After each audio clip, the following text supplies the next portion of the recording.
For the players.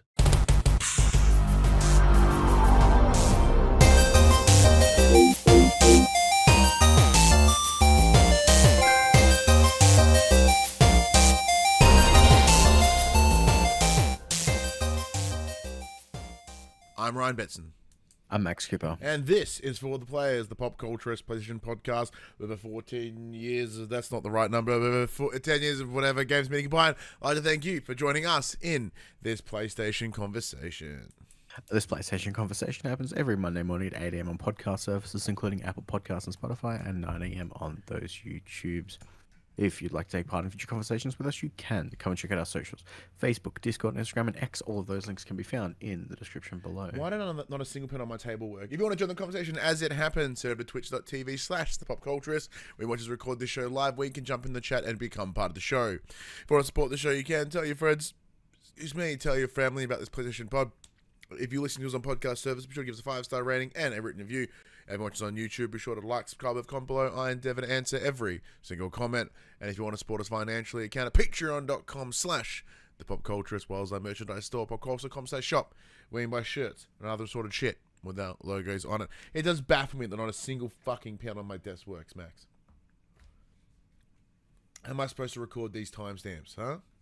All digital, baby, all the time. Oh, no, if it's digital, it doesn't exist, dude. Out of sight, out of mind. It's not that good. Notes on your phone. I have so many notes on my phone that I forget that I have. So, kind of reiterates my point. How's it? Anything cool this week? Anything cool? No, not Damn really. Damn it! My kid went to the movies without me. She was super excited about that. Was it what the going to the film, the going to see the film, or the specifically the daddy's not here? Get excited! This movie's gonna be great. She was invited to go to the movies to see Despicable Me 4 with some of her friends, and she's like, for the whole week, she's like, I'm going to the movies by myself with no parents. It's gonna be awesome. Okay. And I'm like, if you keep carrying on like that, Dad's not paying for you to go. Oh no! Nah, she was alright. She had a good time. She came home. She's like, Dad, the minions had superpowers and they ate bananas. I'm like, okay, cool. Fair enough. All the key plot points. Spoilers. Sounds rad. I hate the minions so bad. They're making another one. Oh. Well, it's a specifically a Minion movie, not a Despicable Me movie. Well, that's not good either. So, like, my issue, and I think my issue was matched with many people. When everyone, because you hate. No, fun. I hate the memes that all our aunties put on fucking Facebook. That is what I hate. That is what ruined Despicable Me. That is what ruined Minions for me, and also what ruined Mandalorian for me too. It sounds all like those Baby Yoda memes. Except for the one that I sent you about Concord. That was funny. That was a good one. There's always some good ones sneak through, all right? Yeah, I mean, the answer to that problem is don't have family on Facebook. Yeah, or just don't use Facebook, I suppose. Probably would be a good one. How would we converse without Facebook? Well, that's exactly true. Like, aside from Messenger. Now, this just sounds like a bunch of old dudes yelling at the sky. But, like, yeah, I don't... Facebook is not very fun. I use it mostly for memories and go, "Aw, remember that thing from 8 years ago? That was cool." And I literally only use it for chat. Yeah. If I could have Facebook Messenger without having to use Facebook, I would. Yeah. And because like I'm one of those people that I don't add people. They have to add me because I never want to be that guy. Someone goes, "Ew, why are they adding me?" So if I don't do it. And but then I get to be the guy that goes, "Ew, why are they adding?" I get to be the holder of the power. It's a good feeling. Why not? What about you? Anything exciting happened to you this week? No, I didn't set fire to my house this week, so that was good. What did I do this week? Not a whole lot, really. It does, like, it's been a pretty cold and like crotchety week. It's freezing and starting to rain now as we're really heading into winter. And so my house has been unbearable. So I don't go anywhere else because, why? I did work wrestling this weekend. On Saturday, I worked 2 shows. I was ring announcer for the afternoon show. And then at the end of the night, they're like, hey, do you want to ring announce for the night show as well? And I was like, all right, well, looks like next show I'm doing both. Double Doots Betson, which is really helpful because, also not helpful, because I nearly blew out my voice doing just the first one. So there was a lot of, harshness in my throat hole from... You didn't pace yourself because you No, I was like, I got one show. It's the afternoon. Let's go. Let's give this Thomastown market, the best wrestling man yelling in a microphone they can. And I did. And I gave it my all. And it really hurt my throat. Thankfully, today's okay, though. Other than that, not a whole lot. Been pretty chill. Pretty quiet. You might get a kick out of this, though. So I got a video call from my son today. And he goes, Daddy, I have been watching, the YouTube videos of, people that eat spicy food. I'm like, oh, really? Yeah, cool. Yeah, so I've got these. And then he shows me a bag of Takis and some, hot and spicy gummy bears. So apparently, Millie, his mum, was like, yeah, sure, why not? And then so they went down to, the, American whatever shop, got some of this novelty stuff. The thing that is most insane, and I said this to you when I spoke about it before I said it to when I made it to you, but I was talking about with people, is that, my son, with his little ASD brain, he is so selective on what he eats. There are things that, when it comes to seasoning, he's like, nah. But he's like, what's this? This is a spicy thing I saw on YouTube. Can I eat it? He hated it. He absolutely hated the Taki. The gummy bears he didn't mind. They weren't too bad. But I'm going to have to find him videos on, how to eat vegetables. And, is there, a how many bits of broccoli can you fit in your mouth challenge that we can, make him eat? Some greens? Dude, the answer to all your prayers. Will it blend?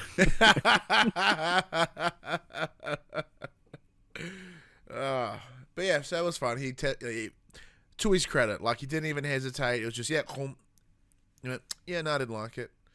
It's weird, but it's a really good turning point for him because they're trying to get him outside, eating outside of his standard 5 to 7 meals. It was a big step. Even try hey, you've had this when you were little. He's like, no. What a prick. But yeah, he had enjoyed that. Other than that, not a whole lot. I have been playing a couple of games this week. Some that you have also, and some that you haven't. But let's get the first one out of the way. So big thank you to the team over at PlayStation Australia. They did provide us the review code, the code for the Concord Beta. Back when it was originally meant to be pre-order exclusive only. I think, you needed codes or whatever, so that was all organized. And then we get it, and then, immediately the announcement goes out that if anyone has PS Plus, hey, you can play it. So I was like, cool. The code's great, but cool. Could have just not done anything. But I say that not in an ungrateful way, just in a oh, that's real bizarre. Where's the communication there? But Concord is the latest release from the recently acquired first-party PlayStation studio, Firewalk. It's a 5v5 hero shooter. Is that the best way to explain it? Mm-hmm. Yeah, and so Max and I have been playing over the last couple of days. We've been playing a little bit together. Ooh. Max, as this is probably within your wheelhouse more, because I know that you have played a lot more Overwatch in the day. Yeah. How are you finding the Concord? Okay. It's fine. Yeah. It's fine. Perfectly fine. So I haven't played shooters in quite some time, and this is not reinventing the wheel. The maps are the same 3 kill lanes that every multiplayer map on any shooting game ever is. It has some elevation, it has some depth, but that's it. It's got some ups and downs. But essentially, it's a 3-lane corridor. In this beta, we have access to one game mode, which is essentially kill confirmed from Call of Duty. Yeah. So you get a kill, they drop a tag, you pick up the tag. Once you've collected 30 tags, your team wins. It's fine. All the characters have 3 abilities, 1 passive, 2 active. So your active abilities are tagged to your L1, R1, and your passive ability, depending on what it does, will be tied to a dodge mechanic or affect one of your other skills in some certain ways. So some of the characters have essentially like on dodge, your weapons will reload. That's their passive skill, which is cool. The time to kill is very bizarre, depending on which character you're playing. The lightweight characters that are more used for scouting do little to no damage and feel like they're made out of paper mache. The tanks, for some reason, do way too much damage than they should and take no damage whatsoever. And the middle characters that are kind of supposed to be your damage dealers feel like they do way too much damage, and can still tank a hit. Now, there's health pickups all over the map. In my opinion, there's way too many health pickups on the map. They all have a 30-second cooldown timer, I believe. It's 30 seconds, 20, 30 seconds. But there's so many that it's not a big deal. You can kind of just run to the next one. Doesn't take too long. I've played 3 rounds so far, and I've played the same fucking map each time. I don't know if that's because there's only one map or not, or if I've just gotten really unlucky. The characters themselves look alright. They're very diverse. You've got, pistol users, people that can stealth. You've got some rocket launcher guys. You've got... It does fit. It has enough to kind of fit your playstyle. There's enough character choice and gameplay choice to pick whichever style of play that you want to play as. The game is very punishing if you don't play together as a team. Oh yes, it's not. It is a team based shooter. It's not a run and gun, go for your life solo carry. But as I pointed out to you the other day, in a world where Overwatch exists and Overwatch is free to play and Blizzard make really good games, this at a $60 price point for us here in Australia is a bit like if my time's going to be taken up by only one hero shooter when you've got Valorant from Riot Games, which is free to play. You've got Overwatch 2 from Blizzard, which is free to play. You've got the upcoming Marvel Legends, which is a beloved IP. This, I feel, may struggle in this genre. I agree with you in pretty much every part of that. Like, so the way your choice of fine is when we were playing earlier, you mentioned aggressively fine, and I think that is definitely one of the best ways to explain this game, because like going into it, like I'm enjoying it, but I wouldn't rush to play it, but I'm not having such an overwhelmingly positive experience, but I'm not hating it either. It's like it is by perfect understanding fine. Because that's a thing. Let me just double check, but I have a feeling. Is it Marvel Legends? Is the Rivals. It's Rivals. I'm just trying to work out, is that going to be a free-to-play game? Because if it is, Concord is the only hero shooter that fucking costs money to buy into. So to expand on that point, one of the things we also discussed is, yes, all those other games are free-to-play, and all their money comes through microtransactions and skins. So what would be very interesting if we're looking at Concord is how are they planning on implementing their microtransactions? If they have a similar market as your Overwatch, your Valorant, etc., but you're still got that $60 Australian entry, that'll be a problem. Now, I understand very similar to that of Helldivers. I think there was mention that Concord would be trying to do something similar. But I would assume the Helldivers 2 season pass model worked because they're still doing it. I having not played Helldivers 2 in like a month and a bit, easy. I couldn't tell you what's going on right now. I couldn't tell you how many season passes have gone through. But if they're doing a similar structure where the game feeds you enough credits easily to be able to upgrade, but if you want more, you just gotta push that a little bit harder, that would be ideal. And especially with this ongoing weekly new story plan that they have, like that's, where is that all fitting in as well? Because there's no store anything that we could dip our toes in with the beta. So there's no way to demonstrate what that would be. And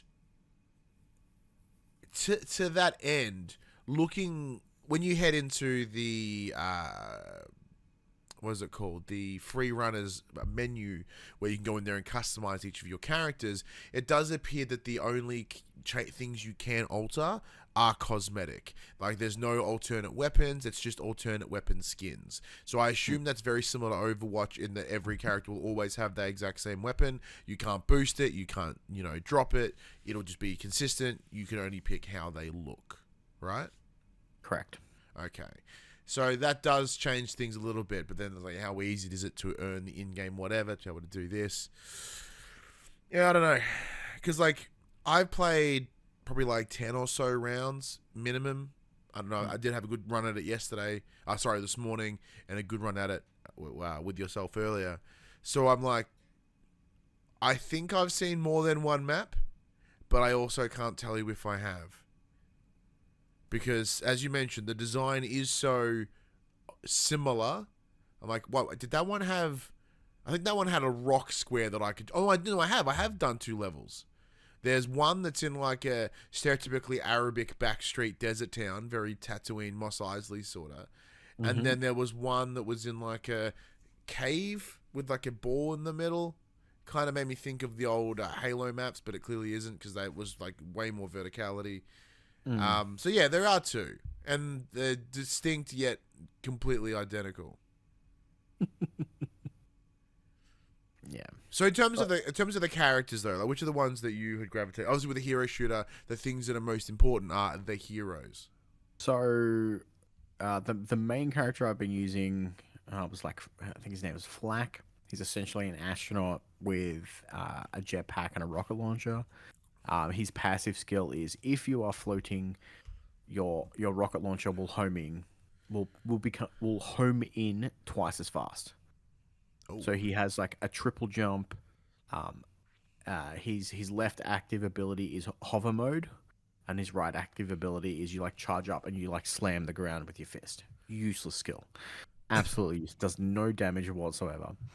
So essentially, I just triple jump up to a high point. I hover, and then you can dodge left and right to like move yourself around while you're hovering, and I kind of just rain fire from above, kind of like whatever the character's name is from Overwatch, who just rocket jumps up, flies around, shoots rockets at people. Easy. The other character that I used a little bit was a support character that could she had a really shitty crossbow that you could charge up, and it shoots Hellfire. Actually, really, I'm gonna pull up the names just so we can. She's got a really shitty ability that makes like a fire, like a line of fire in front of her that it feels like it deals no damage, because I had so many people just run straight through it and just kill me. But I haven't played everyone. I've dabbled for a little bit in each one, because obviously every time you die, you get kicked back to the hero menu. To redeploy as a different hero, if that is your wish. Oh, Haymar was her name. The chick with the crossbow. Haymar. So yeah, like I said earlier, there is you'll kind of find someone that fits your playstyle, whether it's you want someone to run and gun, you want someone to be a bit tankier, you want to be a support character, a healer, there's a sniper, there's a few different bits and bobs to kind of muddle together a group. And also the girl you referenced, her name was Rock, or Rocker, one of the two. Rocky. But yeah, there's just, none of them kind of like really stand out to me. Yeah, I'm in a similar space. So the characters that I spent the most time with, which was one named Davers, Davers, one that looks like they're wearing a hazmat suit. They got a grenade launcher, and the grenade launcher does seem to do quite a good job. It's not too slow in its fire rate. It does do significant difference, enough for me to go, I think this might be the one.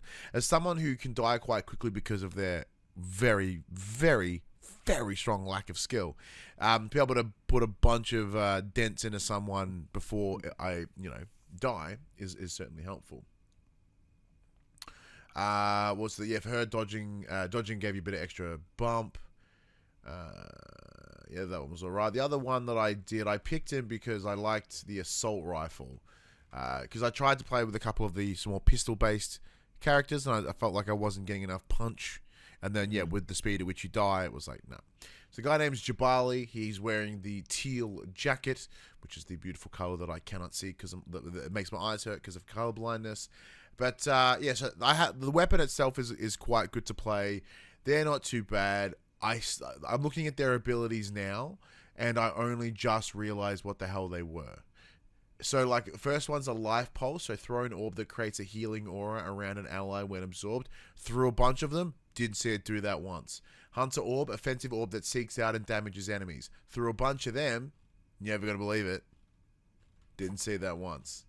So, is that very likely that I'm asshole at the game? Oh, yes it is. But, yeah, just maybe I wasn't throwing him or whatever.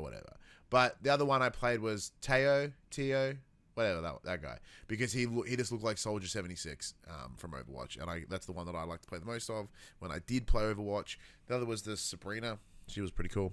But, yeah, look, I know that I am not the target audience for this title. Because it's not a genre that I normally play. But playing it, though, it did fill me with that similar feeling of playing, Call of Duty back in the day. But maybe that's just because it's been so infrequent since I've played it, and that's my connected memory of those experiences. Like, because I did grab Overwatch and play it when it came out, but because I spent a lot of time at playing myself, I don't have those connected memories, potentially. Because then again, jumping in with yourself, it was like, oh, okay, cool. It did feel like, the times we played DMZ and shit. But not because it's map-based rather than the big open world. Yeah, I don't know. I'm trying to like articulate my point, but I'm hoping that by saying more words, it'll help me come to a firmer stance. Because it does feel very floaty, and like, yeah, it's this, and it's that. I think this. The big thing, the big takeaway is that this is a buy-in to play, versus the rest of its genre, generally speaking, being a free-to-play game model. Yeah, and it's going to need to have something pretty insane to be able to get people out of the way, especially in the time concentration market that we are in within the gaming space. Because, someone like yourself, Max, even though it is similar but very different, would you give up your Destiny time for this game? No. And even in myself, in my current hyper-focus and hyper-fixation on the Elder Scrolls Online, would I stop playing that instead to play this? Probably not. And I think a lot of that is the lack of the story, which is interesting because this game, pitched the idea of this huge story, but in between my matches, I'm not feeling like there is any advancement in the story, which is the downfall of these side of games. Yeah. It's a tough one. Anything else you played this week? Yeah, I've actually played a fair bit this week. Despite yeah? the fact that I sent you a message earlier this week going, I haven't really played much this week. So I re-downloaded The Witcher 3. Oh, yeah. The PS5 version? I totally forgot that I had a PS5 version, so I've been spending some time with that. The game's still fucking great. Are you noticing these PS5 enhancements? Oh, yeah. What are you seeing? Mate, it looks better. Fast travel is just instantaneous now. It doesn't take up to a minute to travel because it's not reloading everything. So there's some benefits. It runs a lot smoother, all that fun stuff. I also dipped my toe into Once Human on PC. Once Human is the new hotness of multiplayer open world survival games. This is what if Control was an open world survival game. It's got it's got the trippiness of Control, with the mixture of eldritch horror. All right. And I'm kind of digging it. So that's been fun. And the big thing that I've been diving into this week that I spent most of my time with is Nexon's The First Descendant, which is the new free-to-play looter shooter on everything. It's a third-person Destiny, essentially. Your character classes are called Descendants. Each different Descendant has access to 4 abilities, and you kind of just go. I'm currently going through the campaign. It essentially has 4 to 5 different mission types, and they just change them up in each different location to make it kind of interesting, but you're kind of doing the same thing over and over again. So you do a bunch of fetch quests. Essentially, it'll be like, go here, slay all the enemies in the area. Go here, slay all the enemies in the area until one drops a bomb, then you can blow up the specific thing. The next will be, go to this area, kill all the enemies, and they'll drop specific things that you need to collect. Cool, do that. And then you do I think they call them expeditions here. They're essentially like mini strikes from Destiny, where you go and do a few objectives in a row. And then the big selling point is you have like a big fuck off boss battle in a boss arena, and then you kind of rinse and repeat and go through until you unlock the next boss. For whatever reason, it's scratching that itch. I'm just running around shooting shit, collecting loot, upgrading my character, doing my thing. It's cool. It's fine. Yeah. It's fine. Yeah. Yeah, I bet. Yeah, because it was interesting. Like, because you did ring me in voice messages, I should say. Like, we were chatting. You're like, I'm just not like feeling games right now, and I'm not sure why. And so we're having sort of discussion around like, is it the weather? Is it like a seasonal thing? Because it is kind of cold and crappy. So like, do we want to just disengage more and like watch something? And then you're like, well, I have watched 4 seasons of a show in the last week. Like, well, that's probably a good indicator. Up to season 5 now. Oh, jeez, the Rookie, wasn't it? A Rookie. There you go. With Nathan Fillion. Yeah, but that's the thing. Like, so I'm not paying attention to the story of First Descent. I'm skipping every single cutscene. Yeah. I'm just going through the motions. That's me with Elder Scrolls, man. I'm kind of just zoning out and doing my thing. And yeah, and I get that, because that's exactly what I'm doing with the Elder Scrolls. I'm normally listening to a podcast or doing something, right? That I'm just hiking my way through, doing the stuff. So I have completed all of the Gold Road DLC. I thought I had last time I spoke about it, but no, I have definitely wrapped that up. Done all the missions, unlocked all the area. I was like, cool. Then moved on to the next space. But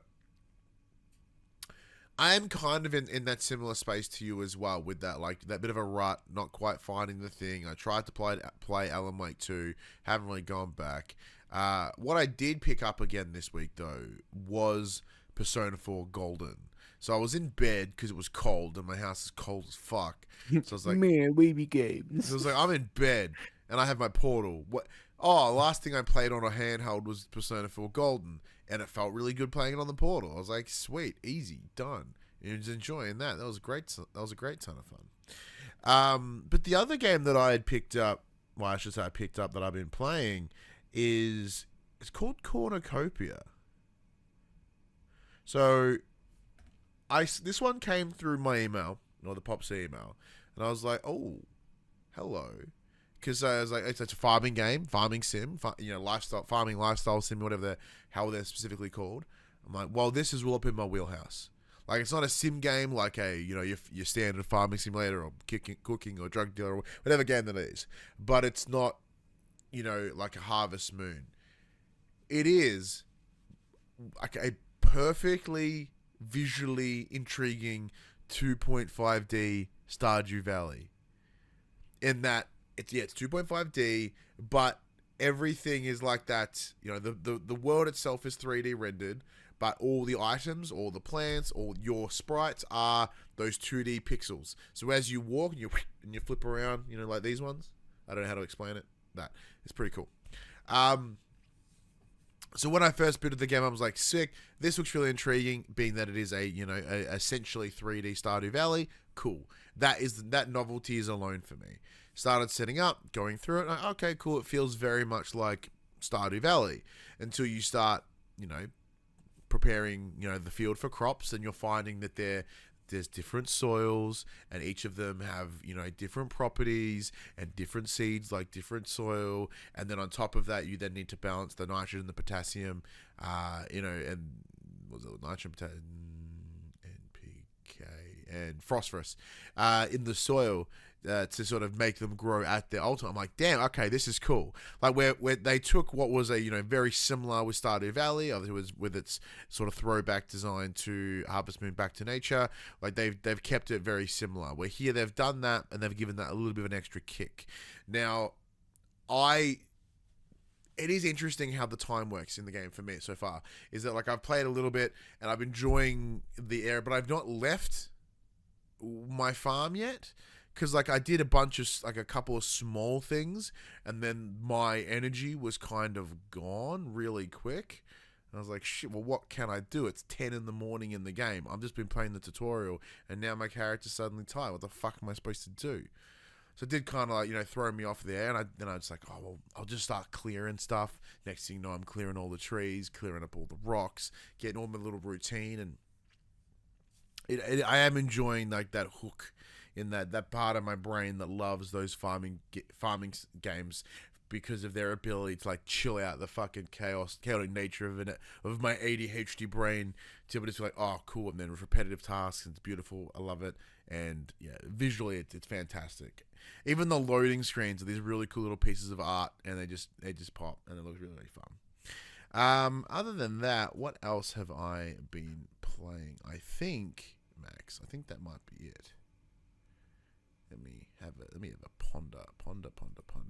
No, I think that's it. I've been playing a bit more Go-Go Town, which I have been enjoying. It's one of those little games I just spend a couple minutes in when I sit at my desk. But other than that, no, I think that's it.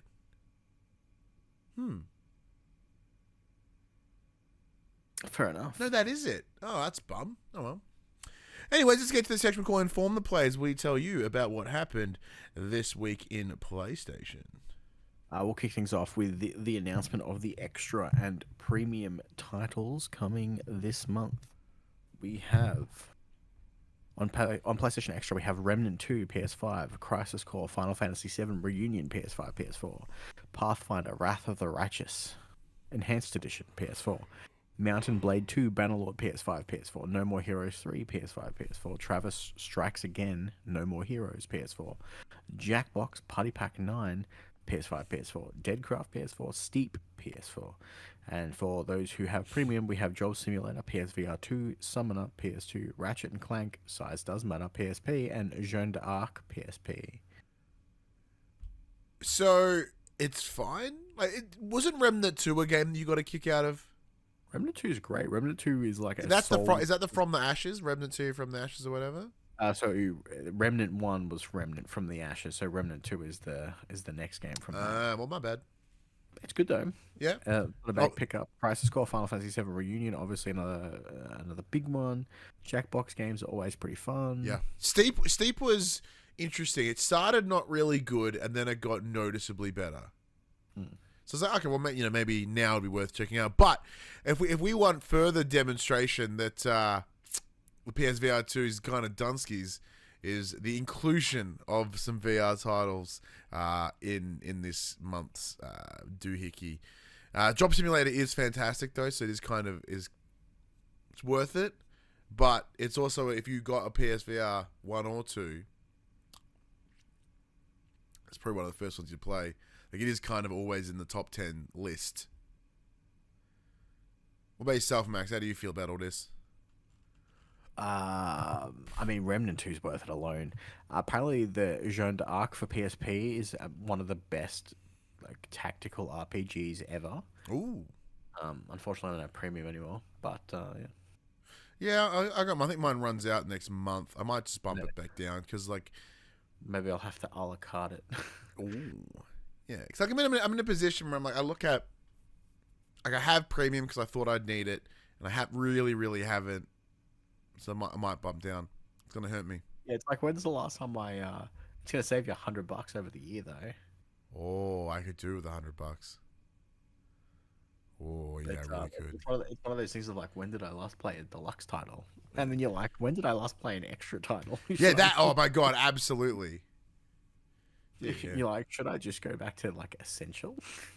Well, because I like the option. Because then my son can be like, I want to play this game. I'm like, sure, here it is. Yeah. You want to add the next bit as well, since there's only 2 major news sections? Yeah. PlayStation Stars is back. Yay! Finally. Yeah. Did you miss? back in Did you early. miss it? Yeah, because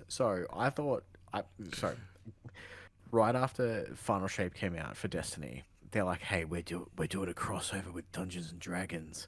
I'm like, "Oh, they look cool. I want those." I have enough coins on my PlayStation Stars to buy some gift cards to get the silver to buy Oh. the thing. Turns out I fucking didn't because Oh. I forgot that I bought Balatro for 4,000 coins, so I Oh, only had yeah. 4,000 left, which is not enough to buy the Dungeons and Dragons set. So your boy does not have them. Well, I was pretty excited because I booted it up and I was glad that all my little collectibles were still there. Not that they mean anything to anyone, but I was like, oh, cool, I'm glad they're here. First thing I did was like buy the Nathan Drake and the Kratos little enamel pins because I was like, oh, you know how to get me back. I missed you, stars. And then I looked at my coin total and then I didn't do anything else. So looking at the whatever the monthly doohickeys are, pretty low key. I think that's kind of under circumstance of the US. I think at time of recording still doesn't have it back. But the big thing that came out of it, Max, was that Bloodborne.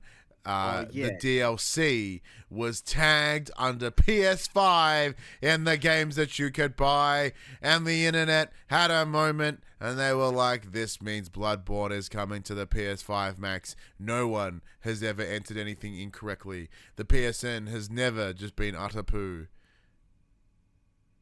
Yeah, pretty much. That hurt a little bit. Yeah. So did you get a little bit of hope for a moment? Did you have a little heart flutter? No, I just assumed that they fucked it up. You're never getting it. I do. I love that. Yeah, you're like, no, I didn't even have a moment. It's trapped on PS4 at 30 frames forever. Yeah, it's pretty heartbreaking when you put it like that, though. Yep. Speaking of a bit of heartbreaking, though, if you're on the other side of things, the Xbox Game Pass has been given a price bump. So Microsoft has confirmed sweeping changes, including price increases to its Xbox Game Pass subscription service in the run-up to October's launch of Call of Duty Black Ops 6, which will include the removal of day one releases for its overhauled basic tier. Sup, Blair? How you doing? As reported by Windows Central, which says Microsoft has now confirmed the details. The first big Game Pass change comes with the imminent closure of X Game Pass for console. While this will continue to be available for existing members until their subscription expires, notably from the 12th of September, Microsoft will only allow users to stack Game Pass for consoles up to 13 months, down from 36, I think it was, or 38. New users looking for a basic tier package will need to subscribe to Xbox Game Pass Standard, which will launch in September. This costs $14.99 US per month and includes Xbox Live Gold, full multiplayer gaming, plus access to Xbox back catalog, but not, crucially, access to first-party and other releases on day one. This means that console players wanting to play Call of Duty Black Ops 6 via Game Pass when it launches on the 25th of October will need to subscribe to Xbox Game Pass Ultimate. Ultimate, which will also remain the only Game Pass subscription tier offering access to Xbox Cloud Gaming, is getting a price increase too, with its monthly cost rising from, we've got pounds this time, £12.99 pounds to $16.99 US to $19.99 US, so $3. Things are a little different on PC, however, as PC Game Pass will continue to get day one games, but its price is also increasing from $9.99 US to $11.99 US. There's one additional price increase to note. Xbox Game Pass Core, formerly Xbox Live Gold, will see its annual cost rise from $59.99 US to $74.99 US, but its monthly price remains the same at $9.99 US. Recurring billing prices for all Game Pass offerings increase from the 12th of September, according to Windows Central. Now, the reason we're discussing this on the show here, Max, is you've had a little bit of a look. You've looked at the dollary dues. How is this sitting comparative to your PS Plus? Let me just pull it back up because my brain is a sieve. So we're having a moment. a bit of a chat about it. Yeah, so essentially, obviously, having a look at Games Pass, what they're offering is, what is it? What do they call it? Is their middle child, which is the extra for us.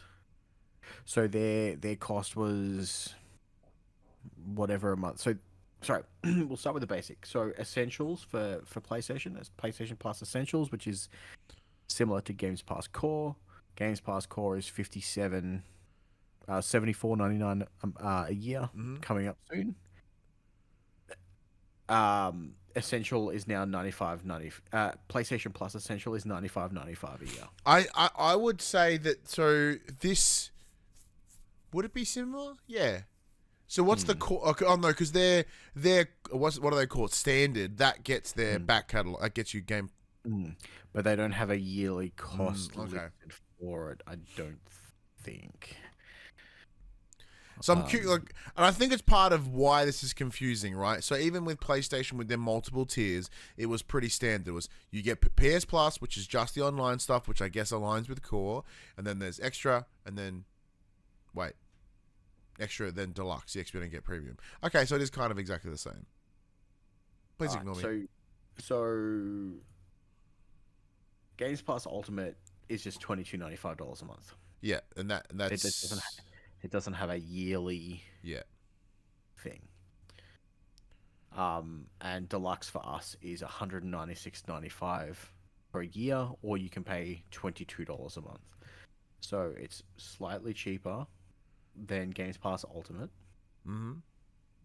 But Games Pass Ultimate comes with EA Access, or EA Play, sorry. PlayStation gets Ubisoft Classics. One of them is better. And currently, still, surprisingly, you can join Games Pass Ultimate for $1. Yeah. So one of the things that was brought up that caught my attention, and I think it's very interesting, is that there is that mention of that reducing from a 38-month to 13-month of stackability, which tells you they're going to pump that price up again sometime soon. Well, I think in the way the article is worded, my understanding is that they're only going to be able to stack the current version of Xbox Games Pass for 13 months because that tier will no longer exist and it's being changed to something else. So they want everyone to be done with it within the year of it changing. So that's why they're capping it to 13 months. I don't think it's just in general everything's getting capped. That's not how it feels like it's worded as written. Possibly. Very possible. But yeah.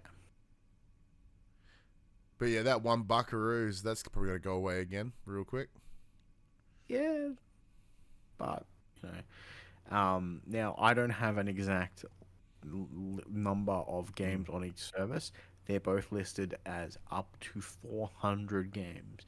Now, obviously, the other big win with Games Pass Ultimate versus PlayStation Plus Deluxe is you get your day one console exclusives on Xbox. You do not get them on PlayStation. So there's arguments to be made that PlayStation exclusives are better than Xbox exclusives, and therefore that there's less value in them being available. But that's too objective, yeah. But we won't get into that. Yeah, I agree with that point. I think it's absolutely true. However, it's objective. It's subjective, I should say. One of those things is, as of this year, PlayStation players will need to pay $125 to play Black Ops 6, or I can play it with my Games Pass Ultimate on day one. Yeah, which I plan on doing. It is interesting, because the big thing that part of the discussion of the ABK purchase was that is Game Pass going to get more expensive, or whatever? And they're like, nah, and then it kind of does. It doesn't say explicitly, but it is because of that, right? Like, it's taking advantage of everyone coming in for Call of Duty Black Ops. It is business, so it's not like a mad at them for doing capitalism, because that's what they're here to do. Blair Raw Rooster in the chat does jump in and says, sorry, speaking of Max, just noticed he's clean shaven. Oh, he's clean. Very, very baby face. My daughter kept complaining that every time I gave her a kiss on the cheek, I would scratch her. Oh, that's fair. I guess it's some shit. Blair has the Ultimate Game Pass, which is for Xbox and PC, and it came out at just $18.99. So they might be on that older because it was 22. But they've also added in terms of the contract lenses length, which, let's be honest, it's hard to get any contract lasting longer than 12 months. So seeing the cap is fair. Yeah. So the idea is you could previously buy, like, you know, when it's on sale for like 20% off or 30% off, you just buy like a couple years worth, end up saving, you know, $100, $200 or something. But that's no longer doable. So it's interesting. But yeah, what do you think this means for the future of Game Pass and its future of pricing? I mean, most of these things go up in price anyway. It's not that outrageous. It's a pretty small increase. I still think paying, you know, $22 a month is a pretty good value deal for those of us who aren't willing to, especially on Xbox's side. So, and now with the acquisition of ABK, and we assume that those games will be coming day one. When the RRP for most games here in Australia is $120 plus, that's like 6-7 months worth of Games Pass Ultimate. That's 7 months worth of games you can play versus buying one new release game that may come straight to the service anyway. And because they get EA Play, it means they'll get access to like all the FC, NBA, like all those sports games that are annualized. A lot of those games will all come across. They come across pretty quickly as well. Like, in a value for money term, it's still a really good deal even after this price increase. Yeah, it's a tough one. So in my head, the idea of paying something like $20 a month for something makes me want to barf. I don't know, but I know that's a very old mentality because in my head that frequency seems. Probably do. Like, we do that all the time. Like, Netflix just raised its prices. I don't have Netflix. Like $26 a month now. Yeah. Well, I don't have Netflix, but as I'm saying, but what I mean is that is in my head. That is the math in my head, because back in the day, the idea of paying over $20 a month for something is insane. And part of me is still lost in 2013, 2014 from that pricing, and I go, ew, that seems really expensive. Then I look around and I go, oh, well, actually, comparative, it's not really all that expensive now, is it? But it's just how it is. Yeah, as Blair puts in the chat, if you play any game off Games Pass for 22 hours, you've paid $1 an hour to play that game. Yeah, if you are of someone that equates the time to dollar value, well, like I played games that I paid $30 and I got 2 hours out, and I thought they were incredible. Like Journey as an example.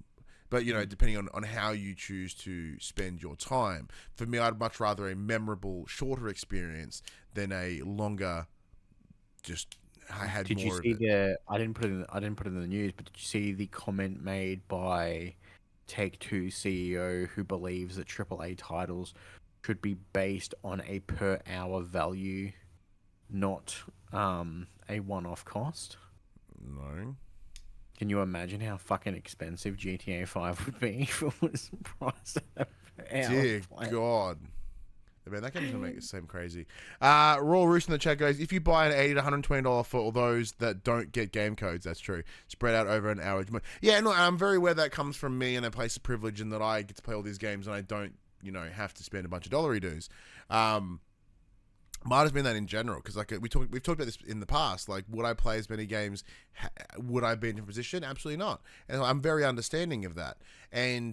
But I guess even for myself, with my ebb and flows of focusing on shit, like I have Paramount Plus, and I enjoyed it when I got it, and then I forgot I had it, and I still have it, and I can't seem to make myself get rid of it, because I think my kid watches some things on it sometimes.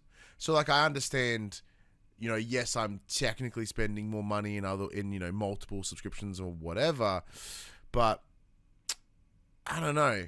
It just seems gross to me. Initial thought. This is coming from a person who, as Prime just introduced ads on their base, like that you have to pay for no ads now on Prime, which I refuse to do. It can go fuck themselves. Yeah. But like, I have Amazon Prime, I have Netflix, I have Stan, I have fucking Disney Plus, I have all of the thing, Binge. think mum pays for binge, but Well, because I like, got binge, but probably- that's through my dad. I had Netflix, but that when my ex-wife and I separated, because when they shortly later introduced the IP bullshit. So I'm like, well, that's a fucking waste of time. So now she has because she uses it. She paid for it off our old credit card. So like, it's all my login details, but it's only her using it and my kid, which is fine. I pay for Stan, I think. Yeah, Binge is my dad. I have Paramount and Prime's Craig. Stealing everywhere. No wonder Netflix are mad and did all that nonsense. Yeah, I know. Yeah. I pay for, as I said before, I pay for fucking PS Premium, and I never use it. I never take advantage of it. But I think it is just that little bit of, fear of missing out. That little bit of, but what if there's a cool thing that I want to play for 3 minutes and never play again? Yeah. All right, quick bits. Phasmophobia is finally coming to PlayStation 5 this Halloween after the myriad of delays that it received. Yeah, but it's missing some features. It doesn't have the voice. Yep, that's the word. The voice interaction. Okay. You have to go in and use the text to speak. Yes, yeah. For whatever reason, it's not built into the game. Nudity has been confirmed for Dragon Age Veilguard for everyone who wants to look out with their cock out. Sexy. GT7 is getting an update on the 25th of July, adding new cars and tracks. Oh. And Dawn Trail, the new expansion for MMO Final Fantasy, has increased their player count since they haven't seen their player count be this large since A Realm Reborn launched back in 2013. But not even when everyone went off WoW and they had to close the servers. Not even then. No. Damn. They've had more people in Dawn Trail, their latest expansions, than they've had since its official launch back in 2013. Well, so for yourself, as a former Final Fantasy, I don't have time. I don't have time to play a game that requires me to pay money to actively play it. Yeah. I would love to go back. I'm like 2 expansions behind now, but I can't justify spending $30 a month to play the game that I can only play a couple of hours on a weekend. It's not worth it. Is that the Game Pass proposition there? Oh, dude, if WoW comes to Game Pass, I'll fucking play WoW. It's getting bad, isn't it? I'll play WoW. I don't even care. I'll play WoW. All right, but here are the games that are coming to you this week in case you don't have Game Pass or you can't play WoW or whatever. On the 15th of July, Darkest Dungeon 2 is coming to PS5 and PS4, as well as Retoriate coming to PS5. On the 16th of July, Demon Slayer Kaimetsu no Yaba Sweep the Board, PS5, PS4. What the fuck was that, Max? It's Mario Party Demon Slayer. Okay. Evil v Evil, PS5. Flintlock, The Siege of Dawn, PS5. Flock, PS5, PS4. Let's School, PS5, PS4. Nobody Wants to Die, PS5. 18th of July, Bow, Path of the Teal Lotus. Over Horizon X, Steel Empire, PS4. Shim, SCHIM, Shim, PS5, PS4. 9th of July, EA Sports College Football. That game is going to be huge in the US. And finally, Kunitsugami, Path of the Goddess, PS5. Makes anything getting you excited? Flintlock, The Siege of Dawn is a Soulsborne. Oh. So that's cool. Darkest Dungeon's pretty cool. Other than that, EA Sports College Football is probably the big one this week, though. Yeah, not for me. Or for you, maybe. I mean, I like Madden, but I play all the Madden games the same way. Yeah. And the thing with this is it's the first time the college players are being fairly represented. They're being named. They're getting paid. And this is there's not been a college football game in God knows how long. So I know that to the right people in the right places is in a very, very exciting week. Personally, couldn't give a shit. It's gonna be huge in Texas. Oh, massive in Texas. Like any of those college towns. Woo. Ooh, love it. But let's wrap this bad boy up. Alrighty, everybody. This PlayStation conversation happens every Monday morning at 8 a.m. on podcast services, including Apple Podcasts and Spotify, and 9 a.m. on those YouTubes. If you'd like to take part in future conversations, you can. Come check out our socials: Facebook, Discord, Instagram, X. All of those links can be found in the description below. If you want to join the conversation as it happens, head over to twitch.tv/PopCulturists. We can watch us record this show live, where you can jump in the chat and become part of the show. If you want to support the show, you can. Tell your friends, tell your family about this PlayStation Pod. If you are listening to us on podcast services, be sure to give us a 5-star rating and a written review. If you watch us on YouTube, be sure to like, subscribe, and comment below. I endeavour to answer every single comment. And if you want to support us financially, you can at patreon.com/thepopculturists, as well as our merchandise store, popculturists.com/shop, where you can buy shirts and other sort of shit with our logos on it.